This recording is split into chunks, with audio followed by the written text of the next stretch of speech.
Hello friends, welcome to computer centric. दोस्तों, आज के सेशन में हम देखने जा रहे हैं स्विचिंग टेक्निक्स। कौन कौन सी स्विचिंग टेक्निक्स होती है, किस तरह से काम करती है, उसके एडवांटेजेस डिसएडवांटेजेस क्या है, ये सारी चीजें हम आज के वीडियो सेशन में देखने जाएंगे।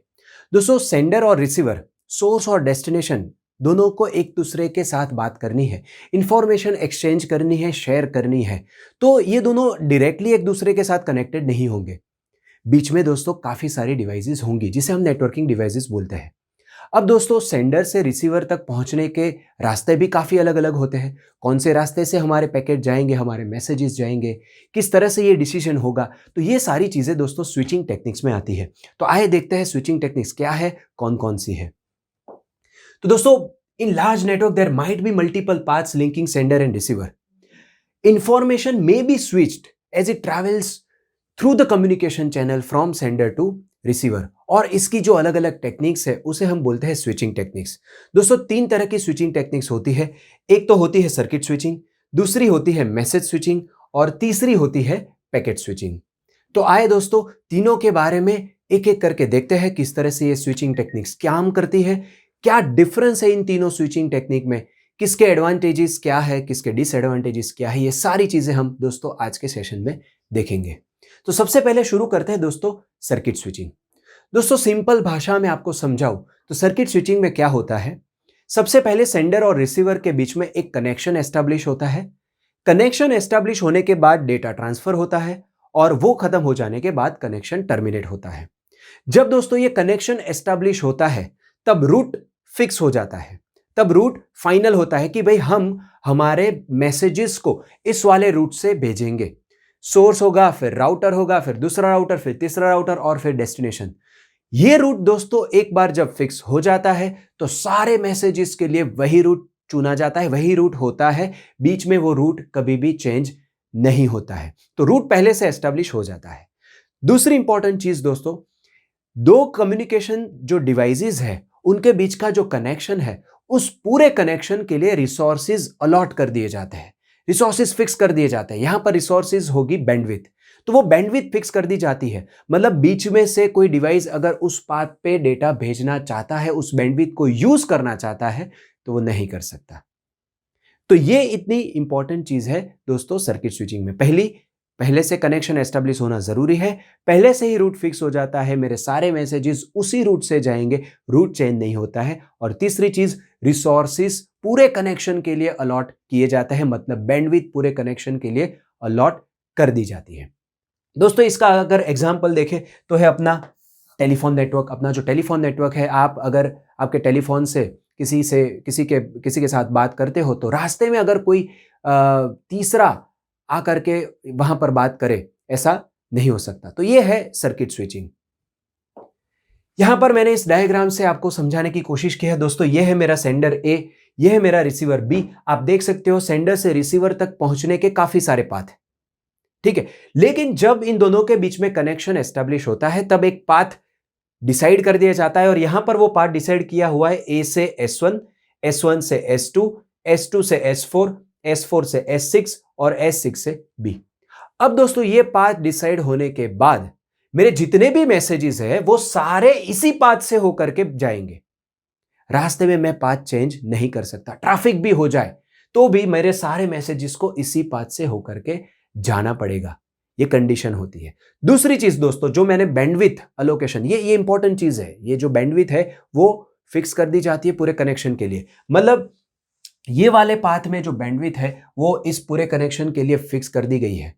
अब मान लो ये जो मेरी डिवाइस S3 है वो यहां से बैंडविड्थ को यूज करके B को डेटा भेजना चाहती है, या यहां से किसी और को डेटा भेजना चाहती है, तो वो नहीं भेज पाती है ये, क्योंकि यहां पर ये जो है ये वाला पाथ इस कनेक्शन के लिए फिक्स कर दिया गया है। तो यहां से ये उसको यूज नहीं कर सकता है।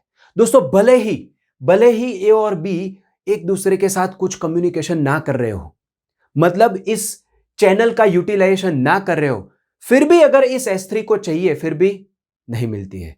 यह है दोस्तों सर्किट स्विचिंग, राइट। अब इसके एडवांटेजेस क्या है, डिसएडवांटेजेस क्या है, इसकी बात कर ले। तो दोस्तों, इसका एडवांटेज, सबसे पहला एडवांटेज यह है कि the communication channel is dedicated. मुझे डेडिकेटेड चैनल मिलती है, सोर्स और डेस्टिनेशन के बीच में डेडिकेटेड चैनल मिलती है। वो एडवांटेज है। दूसरा एडवांटेज ये है दोस्तों कि क्योंकि रूट फिक्स होता है तो बीच की जो नेटवर्किंग डिवाइसेस होती है उनको ज़्यादा प्रोसेस करने की ज़रूरत नहीं होती है, क्योंकि रूट फिक्स है तो उसी रूट से पैकेट जाने वाले हैं, राउटिंग डिसीजन लेने की ज़रूरत नहीं पड़ती है, तो चीज़ें जल्दी जाती है। तीसरा बेनिफिट यह है कि चीज़ें ऑर्डर में जाती है, जिस ऑर्डर में सेंडर भेज रहा है उसी ऑर्डर में रिसीवर के पास मेरे मैसेजेस पहुंचेंगे। लेकिन इसके लिमिटेशंस क्या है दोस्तों, ये इसका जो सेटअप है टाइम लेता है। मुझे अगर सेंडिंग करना है तो सबसे पहले कनेक्शन एस्टैब्लिश करना पड़ेगा, और कनेक्शन एस्टैब्लिश करते वक्त मुझे काफ़ी सारी चीज़ें सेंडर और रिसीवर के बीच में डिसाइड करनी होती है, वो टाइम लेता है, और उसके बाद ही मैं डेटा ट्रांसफर कर सकता हूं। दूसरा है channel capacity is dedicated for the duration of connection.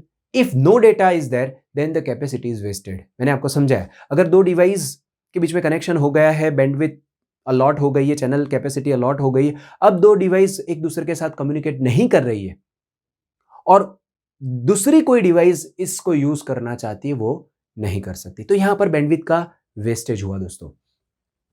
Next, it is more expensive than any other switching techniques because a dedicated path is required for the entire connection. ठीक है, तो ये हो गई बात दोस्तों सर्किट स्विचिंग की। अब देखते हैं मैसेज स्विचिंग। दोस्तों with message switching there is no need to establish connection. मतलब अगर दो डिवाइस एक दूसरे के साथ कम्युनिकेशन करना चाहती है तो कनेक्शन एस्टैब्लिश करने की जरूरत नहीं है, सीधे ही अपने पैकेट्स भेज सकती है। दूसरी चीज, यहां पर ये जो हमारे मैसेजेस होंगे उनका पाथ फिक्स नहीं होगा।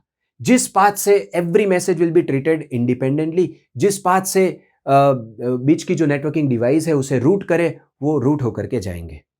तीसरी चीज, क्योंकि अलग अलग मैसेजेस अलग अलग पाथ ले सकते हैं तो मेरे डेस्टिनेशन पे वो आउट ऑफ ऑर्डर रिसीव होंगे, तो डेस्टिनेशन पे उसको एक सीक्वेंस में डालना पड़ेगा। चौथी चीज दोस्तों, how it is different from circuit switching. Circuit switching में मेन क्या चीज थी, पूरे कनेक्शन के लिए रिसोर्सेज अलॉट किए जाते थे, यहां पर ये नहीं होगा। यहां पर अगर दूसरी कोई डिवाइस बैंडविड्थ शेयर करना चाहती है, चैनल यूटिलाइज करना चाहती है, तो वो कर सकती है। ठीक है, तो when a station sends a message, the destination address is appended to the message. Each node receives the entire message, stores. अच्छा, अब यहां पर क्या होता है कि ये जो मैसेज जाता है, जब नेटवर्किंग डिवाइस के पास वो मैसेज आता है, नेटवर्किंग डिवाइस उस पूरे मैसेज को स्टोर करेगी, राउटिंग डिसीजन लेगी, उस पर प्रोसेसिंग करेगी और फिर उसे फॉरवर्ड करेगी। दूसरी डिवाइस के पास जाएगा, वो डिवाइस स्टोर करेगी, प्रोसेस करेगी और फिर फॉरवर्ड करेगी। तो इस तरह से ये पूरी चीजें की जाती हैं और इसीलिए इसे स्टोर एंड फॉरवर्ड आर्किटेक्चर भी कहा जाता है। तो ये है दोस्तों, यहां पर मैंने डायग्राम से इसे समझाने की कोशिश की है। ए और बी एक दूसरे के साथ बात करना चाहते हैं, सीधे बात कर सकते हैं, कनेक्शन एस्टैब्लिश करने की जरूरत नहीं है। यहां पर मैसेजेस कोई भी पाथ में जा सकते हैं। ठीक है, तो यहां पर आप देखिए मैसेज 1 इस वाले पाथ से होकर के गया और मैसेज 2 ये वाले पाथ से होकर के गया। आउट ऑफ ऑर्डर डिलीवरी यहां पर हो सकती है। ठीक है, अब आए देखते हैं इसके एडवांटेजेस डिसएडवांटेजेस। दोस्तों यहां पर channel efficiency is better as compare to circuit switching system, क्योंकि अगर यहां पर ये वाला जो कनेक्शन है, मान लीजिए ये वाला कनेक्शन है, ठीक है, ये वाला जो पाथ है, यहां पर अगर ये जो दो डिवाइस एक दूसरे के साथ कनेक्शन नहीं कर रहे और कम्युनिकेशन नहीं कर रही है, बीच में से ये S3 को यहां से होकर के डेटा भेजना है तो S3 भेज पाएगा, जबकि ये चीज सर्किट स्विचिंग में अलाउड नहीं थी। So better channel efficiency is there in this message switching as compared to circuit switching. Traffic congestion can be reduced, क्योंकि मेरे मैसेजेस किसी भी पाथ में मैं उन्हें भेज सकता हूं। मतलब यहां पर मान लो अगर इस S2 के पास पैकेट आता है और S2 को पता चलता है यहां पर कंजेशन ज्यादा है, या तो यहां पर आगे वाले पाथ में कंजेशन ज्यादा है, तो ये S2 क्या करेगा, उस मैसेज को इस वाले पाथ से होकर के भेजेगा। Right, so traffic congestion can be avoided. Message priorities can be establish, क्योंकि मैं मैसेज को स्टोर कर रहा हूं। अगर ऐसा होता है कि भाई मुझे दूसरा जो मैसेज है मैसेज 3 उसको पहले भेजना है, तो मैसेज 2 को मैं स्टोर करके रखूंगा और पहले मैसेज 3 को जाने दूंगा। Right, message broadcasting can be achieved by using broadcast addresses. So such are the advantages of this message switching. लेकिन इसके लिमिटेशन क्या है दोस्तों, message switching is not compatible with interactive applications, क्योंकि यहाँ पर जो मैसेज की साइज होती है वो बड़ी होती है, उसको स्टोर करने में टाइम लगता है, प्रोसेस करने में भी टाइम लगता है। Store and forward devices are expensive. मतलब ये जो बीच की नेटवर्किंग डिवाइसेस होती है वो एक्सपेंसिव होती है क्योंकि उनको लार्जर डिस्क स्पेस चाहिए आपके पूरे मैसेज को स्टोर करने के लिए। और आप समझिए कि ये मान लो मेरी नेटवर्किंग डिवाइस है S3। अब इसके पास ये वाले पास से भी डेटा मैसेजेस आएंगे, ये यहाँ पर दूसरे राउटर के साथ कनेक्टेड है, इसके पास से भी आएंगे, इसके पास से भी आएंगे, इसके पास से भी आएंगे। तो काफ़ी सारी जगह से एक नेटवर्किंग डिवाइस के पास मैसेजेस आते हैं। उन सारे मैसेजेस को स्टोर करने के लिए लार्ज डिस्क कैपेसिटी की ज़रूरत होती है। तो दोस्तों इसीलिए store and forward devices are expensive, क्योंकि लार्ज डिस्क स्पेस की ज़रूरत होती है सारे मैसेजेस को सेव करने के लिए। मुझे बहुत बड़ी डिस्क चाहिए। Long delay can be there due to store and forward. मेरे मैसेज की साइज बहुत बड़ी है, उसको स्टोर करने में, प्रोसेस करने में टाइम लगेगा, तो डिले भी ज़्यादा हो जाएगा। तो ये थे इसके डिसएडवांटेजेस। अब है दोस्तों नेक्स्ट पैकेट स्विचिंग। ये packet switching is the actual technique जो हम यूज करते हैं। हमारा इंटरनेट जिस पे बना हुआ है वो है पैकेट स्विचिंग। दोस्तों पैकेट स्विचिंग में सर्किट स्विचिंग और मैसेज स्विचिंग, इन दोनों के जो एडवांटेजेस है वो लेने की कोशिश की है और इनके लिमिटेशंस को हटाने की कोशिश की है। उनके लिमिटेशंस को ज़्यादा से ज़्यादा, उनके जो लिमिटेशंस है यहाँ पर ना आए वो ध्यान रखने की कोशिश की है। दोस्तों पैकेट स्विचिंग की दो टेक्निक है, एक तो है डेटाग्राम पैकेट स्विचिंग और दूसरी है वर्चुअल सर्किट पैकेट स्विचिंग। अब मैं आपको समझाता हूं how packet switching is different from message switching और फिर समझेंगे how packet switching is different from circuit switching. ठीक है। अब दोस्तों ये packet switching is similar to message switching. इसमें भी स्टोर एंड फॉरवर्ड आर्किटेक्चर है। हर एक नेटवर्किंग डिवाइस हमारे मैसेजेस को स्टोर करती है और फॉरवर्ड करती है। दोस्तों मैसेज स्विचिंग का सबसे बड़ा डिसएडवांटेज क्या था? मैसेज मेरा अगर बड़ा है तो उस पूरे बड़े मैसेज को सेव करने के लिए मुझे लार्जर डिस्क स्पेस चाहिए और प्रोसेसिंग टाइम भी ज्यादा हो जाता है। यहां पर पैकेट स्विचिंग ने क्या बोला? यहां पर पैकेट स्विचिंग में कोई भी पैकेट स्विचिंग टेक्निक है, बीट डेटाग्राम पैकेट स्विचिंग और वर्चुअल सर्किट पैकेट स्विचिंग, यहां पर मेरे जो मैसेजेस है those messages will be broken down into small pieces, जिसे हम बोलते हैं डेटाग्राम या प्रोटोकॉल डेटा यूनिट या सिंपली पैकेट्स। तो यहां पर मेरे मैसेजेस डिवाइड कर दिए जाएंगे छोटे छोटे पीस में, छोटे छोटे पैकेट में, ताकि उनका स्टोरिंग, उनका प्रोसेसिंग, उनका फॉरवर्डिंग फास्ट हो पाए। क्योंकि मैंने मेरे मैसेजेस को छोटे छोटे साइज में डिवाइड कर दिया है, मैं एक मैक्सिमम साइज डिक्लेयर कर दूंगा, भाई इससे ज्यादा मेरे पैकेट की साइज नहीं होती है। ये चीज हम दोस्तों देखेंगे आईपी हेडर में, जिसे हम बोलते हैं MTU, मैक्सिमम ट्रांसमिशन यूनिट। हर एक नेटवर्क अपना MTU डिक्लेयर करता है, भाई मैं इससे बड़ा पैकेट प्रोसेस नहीं करूंगा। ठीक है। तो क्योंकि हमारा बड़ा मैसेज छोटे छोटे पीसेस में डिवाइड हो गया है, तो उनको स्टोर करने के लिए मुझे ज्यादा डिस्क स्पेस की जरूरत नहीं है। तो हमारी जो नेटवर्किंग डिवाइस है वो as compare to message switching कम एक्सपेंसिव होगी। तो दोस्तों ये था पैकेट स्विचिंग और मैसेज स्विचिंग के बीच का डिफरेंस। अब how packet switching is different from circuit switching. दोस्तों सर्किट स्विचिंग में पूरे कनेक्शन के लिए रिसोर्स अलॉट होते थे, बैंडविड्थ फिक्स होती थी। ये चीज यहां पर नहीं होगी। In case of packet switching वो जो बैंडविड्थ है, जो रिसोर्सेज है, पूरे कनेक्शन के लिए फिक्स नहीं रहेंगे। बीच में अगर किसी डिवाइस को चैनल यूटिलाइज करनी है तो वो डिवाइस कर सकती है। ठीक है। अब दोस्तों यहां पर ये जो है मेरे packets are generally accepted on the network on first come first basis. On first come first basis मतलब मेरी जो बीच की डिवाइस है, नेटवर्किंग डिवाइस, उसके पास जो मेमोरी है उस मेमोरी में वो सेव करता जाएगा। लेकिन अगर जब उसकी मेमोरी फुल हो जाती है और फिर भी पैकेट आते हैं तो वो पैकेट फिर डिस्कार्ड कर दिए जाएंगे।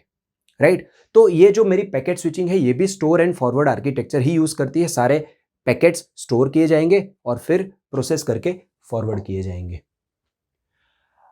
तो हमने दोस्तों पैकेट स्विचिंग और मैसेज स्विचिंग का डिफरेंस समझा, पैकेट स्विचिंग और सर्किट स्विचिंग का डिफरेंस समझा। अब पैकेट स्विचिंग की जो दो टेक्निक है, डेटाग्राम और वर्चुअल सर्किट, इन दोनों का डिफरेंस समझते हैं।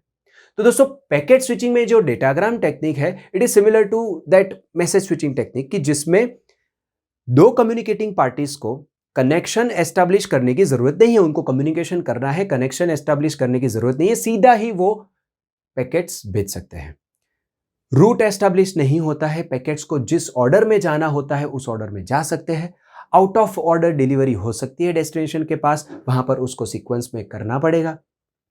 ठीक है, so there can be any route a packet can take. सो ये है मेरी डेटाग्राम पैकेट स्विचिंग टेक्निक। और यहां पर भी we can use routing can be used to avoid congested part of the network. मतलब नेटवर्क में अगर ट्रैफिक हो गया है, कंजेशन हो गया है, तो हम राउटिंग करके उसको उस पैकेट को दूसरे पाथ से भी भेज सकते हैं। तो एक डायग्राम से मैंने उसे समझाने की कोशिश की है दोस्तों। यहां पर आप देख सकते हो ए और बी के बीच में कम्युनिकेशन करना है। मेरा जो एक मैसेज था, ये मैसेज को मैंने चार छोटे छोटे पैकेट में डिवाइड कर दिया है। फिर मैंने क्या किया भाई, ये इन 2 पैकेट को यहां पर भेजा, दूसरे 2 को यहां पर भेजा, फिर ये एक वाला यहां से होकर के जाता है, दूसरा वाला यहां से कहीं होकर के जाता है, तीसरा वाला ये वाला पाथ चूज करता है, दूसरा वाला यहां से होकर के यहां से होकर के यहां से होकर के जाता है। A packet can take any path depending, मतलब ये वो टोटली डिपेंड करता है राउटिंग डिसीजन पे जो राउटिंग डिवाइसेस लेंगी। और यहां पर आउट ऑफ ऑर्डर में वो पैकेट रीच हो सकते हैं और फिर उसे सीक्वेंस में वो रिसीवर अरेंज करेगा। तो ये थी डेटाग्राम पैकेट स्विचिंग। अब दोस्तों वर्चुअल सर्किट पैकेट स्विचिंग क्या है? Virtual circuit packet switching technique is similar to the circuit switching. कि सर्किट स्विचिंग में पहले कनेक्शन एस्टेब्लिश होगा, रूट फिक्स हो जाएगा, डेटा ट्रांसफर होगा, फिर कनेक्शन रिलीज होगा। यही चीज यहां पर होती है। The only difference is circuit switching में पूरे कनेक्शन के लिए रिसोर्सेज फिक्स कर दिए जाते थे, चैनल कैपेसिटी फिक्स कर दी जाती थी। यहां पर वो चीज नहीं होगी। बाकी सारी चीजें सर्किट स्विचिंग की जैसी होगी और इसीलिए हम इसे वर्चुअल सर्किट स्विचिंग बोलते हैं। तो a pre-planned route is established before any packets are sent. Each packet contains a virtual circuit identifier. Packets are routed more quickly because routing decision लेने की जरूरत नहीं है, क्योंकि पहली बार रूट फिक्स हो गया है। फिक्स होने के बाद उसके बाद फिर रूट चेंज नहीं होता है। Here the packets will arrive in order और पैकेट की डुप्लीकेसी के कोई इश्यूज नहीं होंगे, पैकेट ओमिशंस के भी इश्यू नहीं होंगे। तो यह है दोस्तों diagram of virtual circuit packet switching which is similar to the circuit switching. आप देख सकते हो कि सारे मेरे पैकेट्स एक ही रूट से होकर के जाएंगे, लेकिन फर्क क्या है सर्किट स्विचिंग से? सर्किट स्विचिंग में ये वाला जो पूरा कनेक्शन है, इसको, इसकी बैंडविड्थ, इसकी चैनल कैपेसिटी इस कनेक्शन के लिए फिक्स कर दी जाती थी और कोई डिवाइस उसे यूज नहीं कर पाता था। लेकिन यहां पर अगर इन दोनों के बीच में कम्युनिकेशन नहीं हो रहा है और ये डिवाइस S3 यहां से होकर के ये वाली चैनल कैपेसिटी यूज करना चाहती है, तो यहां पर यूज कर पाएगी वर्चुअल सर्किट पैकेट स्विचिंग में। ठीक है, तो फाइनली दोस्तों देखते हैं which are the advantages of packet switching. Packet switching के एडवांटेजेस ज्यादातर जो मैसेज स्विचिंग है वही है कि भाई it is cost effective, do not require massive amount of secondary storage, it offers improve delay characteristics because there are no long messages as compare to message switching. The advantage of packet switching is that many network users can share same channel at the same time. Packet switching can be maximized, it can maximize the link efficiency by making optimal use of link bandwidth. This is the major advantage और इसीलिए हमारे internet में ये packet switching use होती है मेरे दोस्तों। इसके लिमिटेशंस क्या है? ये जो लिमिटेशंस है, of course we need a complex protocol for implementing this technique. It can add some initial cost in the implementation, and if packet is lost then sender need to retransmit the packet. तो ये इनके limitation है। तो दोस्तों हमने आज के session में बहुत ही इंपॉर्टेंट तीन स्विचिंग टेक्निक्स देखी। एक है सर्किट स्विचिंग, दूसरी है मैसेज स्विचिंग, तीसरी है packet switching. If I want to summarise this three, ये पूरे लेक्चर को समराइज करना हो, मैं बहुत ही क्विकली आपको समझा देता हूं। सर्किट स्विचिंग में कनेक्शन एस्टैब्लिश होता है, फिर डेटा ट्रांसफर होता है, फिर कनेक्शन रिलीज होता है। जब कनेक्शन एस्टैब्लिश होता है तब रूट फिक्स हो जाता है, उसी रूट से मेरे सारे मैसेजेस जाएंगे। और एक चीज, इस पूरे कनेक्शन के लिए रिसोर्सेज फिक्स कर दिए जाते हैं, बैंडविड्थ फिक्स कर दी जाती है, चैनल कैपेसिटी फिक्स कर दी जाती है। बीच में और कोई डिवाइस उसे यूज नहीं कर पाएगी, चाहे वो 2 डिवाइस एक दूसरे के साथ कम्युनिकेशन ना भी कर रही हो। मैसेज स्विचिंग में क्या होता है दोस्तों? मैसेज स्विचिंग में कोई कनेक्शन एस्टैब्लिश करने की जरूरत नहीं है 2 कम्युनिकेटिंग पार्टीज के बीच में। जब भी आपको डेटा सेंड करना हो आप कर सकते हो। डेस्टिनेशन एड्रेस हम ऐड करते हैं ताकि वो अपने डेस्टिनेशन तक पहुंच पाए।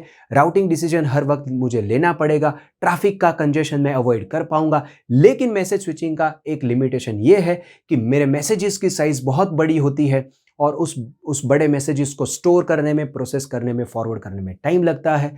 तो मुझे लार्जर डिस्क स्पेस चाहिए मेरे नेटवर्किंग डिवाइसेस के पास।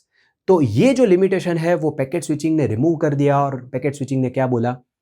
आपके पूरे मैसेजेस को छोटे छोटे पार्ट्स में डिवाइड कर दो। दोस्तों ये जो छोटे छोटे पार्ट में डिवाइड करना, इसका और एक बेनिफिट है। आप समझ लीजिए कि मेरा मैसेज बहुत बड़ा है, ये मेरा मान लो 1 GB, let us take any rough example I am taking, right. एक मेरा 1 GB का पूरा डेटा है, मेरा मैसेज 1 GB का मैसेज है। अब इस 1 GB के मैसेज को बिना डिवाइड किए, बिना छोटे छोटे पार्ट में डिवाइड किए अगर मैं सेंड करता हूं, इसके ट्रांसमिशन में टाइम लगेगा दोस्तों, इसके ट्रांसमिशन में टाइम लगेगा। अब जब वो ट्रैवल कर रहा है और रास्ते में कोई नॉइज आ गया और इसका एक बिट भी करप्ट हो गया, मुझे इस पूरे पैकेट को फिर से ट्रांसमिट करना पड़ेगा। वापस अगर नॉइज आ गया, और जितनी आपकी पैकेट की साइज ज्यादा है उतने नॉइज से उसके बिट्स को अफेक्ट होने के चांसेस भी ज्यादा है। तो बारी बारी मुझे इसे रिसेंड करना पड़ेगा, और इस 1 GB के पैकेट को सेव करने के लिए भी जगह बड़ी चाहिए, स्टोरेज बड़ा चाहिए, और ऐसे तो काफी सारे पैकेट्स अलग अलग डिवाइस से आए। तो आप समझिए कितनी कितनी मुझे मेमोरी रोकनी पड़ेगी मेरी नेटवर्किंग डिवाइसेस के पास।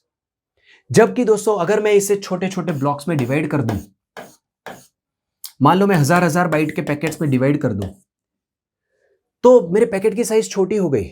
अब जब अगर मान लो ये वाला पैकेट नॉइज से अफेक्ट होता है, तो मुझे सिर्फ इसी पैकेट को, इतने ही 1000 बाइट को ही वापस रिसेंड करना पड़ेगा।